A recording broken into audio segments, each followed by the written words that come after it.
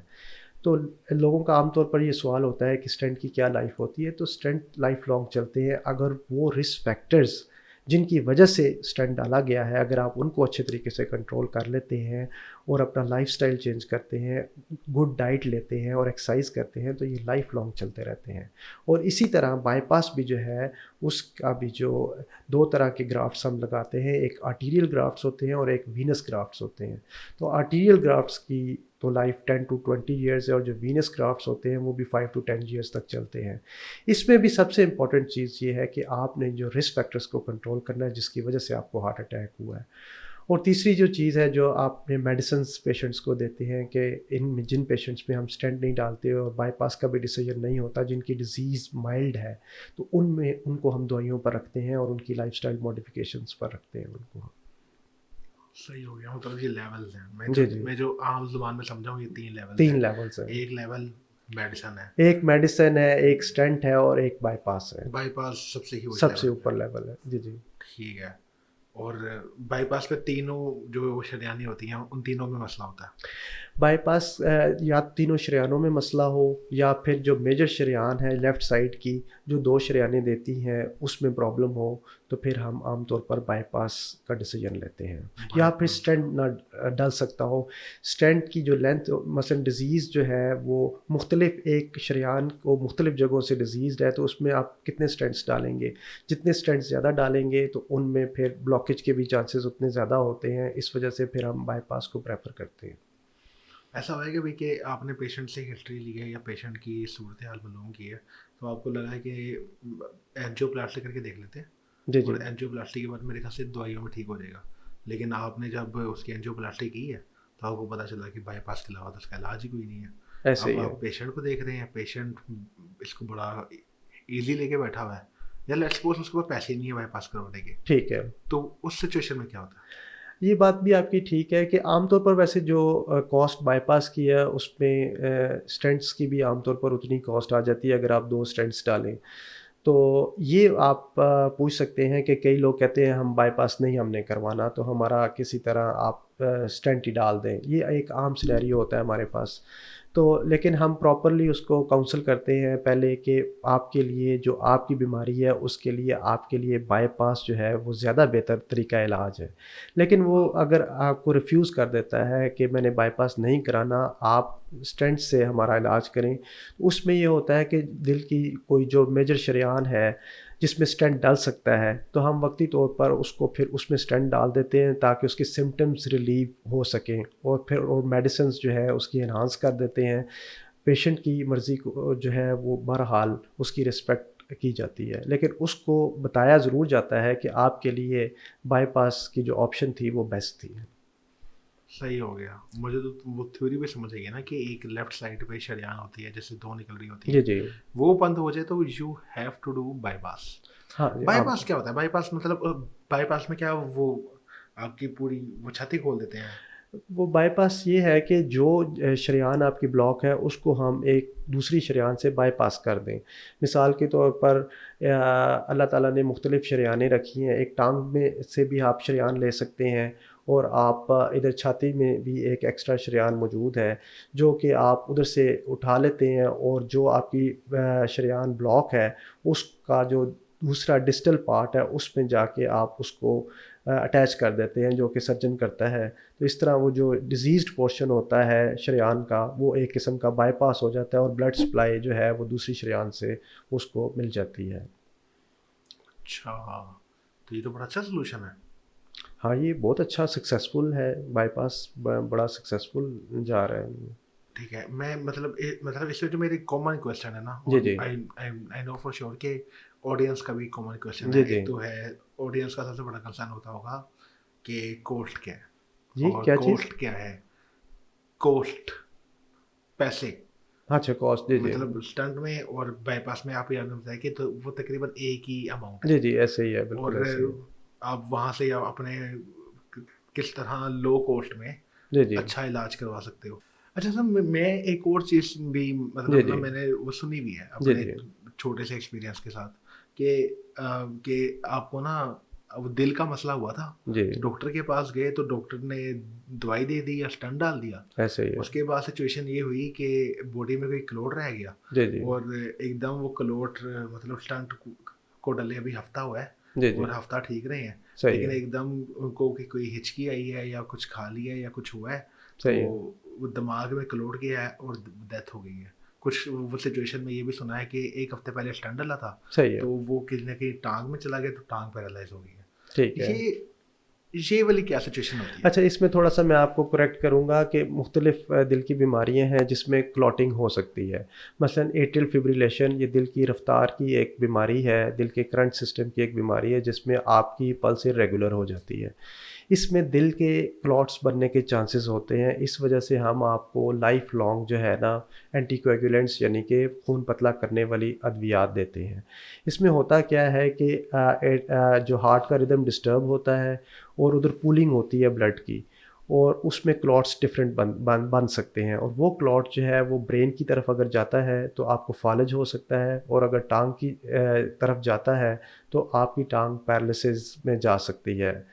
تو جو یہ بیماری ہے جس کو ہم ایٹریل فبریلیشن کہتے ہیں، اس میں سب سے امپورٹنٹ چیز یہی ہے کہ آپ نے بلڈ تھنر جس کو ہم اینٹی کویگولنٹ بھی کہتے ہیں، اور ابھی آج کل لیٹسٹ وہ آ چکی ہیں، وہ ہم دیتے ہیں تاکہ یہ کلاٹنگ نہ ہو اور آپ فالج سے بچ سکیں بیسیکلی. دوسرا جو آپ نے اسٹنٹ کی بات کی ہے کہ اسٹنٹ میں کلاٹ جب ہم اسٹنٹ ڈالتے ہیں تو اس کی ایک کمپلیکیشن ہے کہ اسٹنٹ کے آپ نے پیشنٹ نے اگر پراپرلی میڈیسن نہیں لی یا کوئی اسٹنٹ پراپرلی ایکسپینڈ نہیں ہوا تو اس میں ود ان 24 آورس یا within first few days اس میں کلاٹ بن سکتا ہے، اور وہ دوبارہ پیشنٹ ہارٹ اٹیک سے آ سکتا ہے ہمارے پاس.